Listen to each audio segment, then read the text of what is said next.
but it's almost as if I've got away with the concept. I shouldn't have got away with that concept, but the rook is active. He takes on c4, which allows me rook takes b7, so now I've got potentially this rook on the 7th rank. But look at how passive this rook is. It would be nice if these two rooks could communicate via h7, wouldn't it? Or is that a pipe dream? We'll see. E takes d5, queen d3, so he plays knight e5, protecting the bishop and also basically forcing knight takes e5. So is it a pipe dream for this rook to be, involved with this rook somehow against the black king? Do you think it's a pipe dream? I found what I thought was a nifty move, but I realised during my opponent's time that actually it wasn't that nifty. It was another controversial move, stacking up well against previous controversial moves in the game. So I wonder what you think I played here. If I give you 5 seconds, what would you play here? Starting from now. Okay, totally being overly optimistic about my position. I played f4, and he has a brilliant move here which he didn't play. He could just play rook c3, and if I take on d5, just taking here, and his rook can come to h3 to guard the h file if needed. So black just stands clearly much better. But he blundered, sort of. He took, and now guess what move I played? I did spot that if I play rook f3 to try and play rook h3, he's got rook c3 here. But I spotted something else, which I think is the best move considering. And I'll give you 5 seconds to see if you can find it. Remember about the pipe dream I spoke about? That's the clue. So 5 seconds starting from now. I played king. That wasn't 5 seconds anyway. King f2. So I'm going to use rook h1. And he blunders totally now. He should have... There's various moves to keep an advantage apparently. Like king g7. Rook c7. So it's another case of controversy triumphing over... because of some errors, some inaccuracies from the opponent. He played rook c3 here. And now, I couldn't believe it. I mean, with my post-mortem last night when I came back, I played actually a decent combination here. I wonder if you can spot the combination.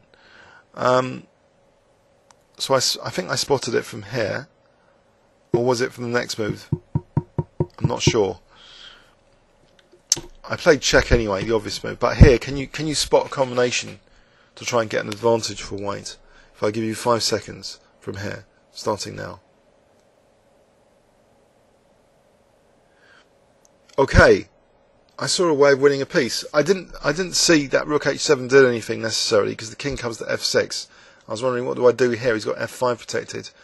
I can't use this knight to try and mate him without some difficulty. But to my delight, I saw rook takes d7, and it's this moment in the game I really thought how wonderful chess was. I was really in this spirit of elation that, how wonderful chess is, the resources of chess. I just thought, wow, what a fantastic game. And, talking, thinking generally about the game of chess, I think, how do people not appreciate chess? How do they just underestimate the beauty of the game? And this was a really, I know, a very simple combination now in retrospect. So check, I just take his queen. And my bishop is protecting the queen, so I can come back without losing the bishop now. So I'm a piece up. It's a combination to win a piece. And I'm delighted. I'm thinking off for the draw, but before losing the combination, losing the piece, but I'm better now, playing for a win. So king f3, so I'm even threatening potentially knight takes f4 if he's not careful. King e6, I move the rook. Rook b8, I play another accurate move, believe it or not. Well, semi-accurate move. It's a good move just to stop any rook b4s. If knight f4, maybe he just takes and rook b4. I don't want to give him too much. I don't want to lose this pawn. I played actually bishop b5. So he plays king f5. I play a nice, cute move here again. I wonder if you can spot it. If I give you 5 seconds.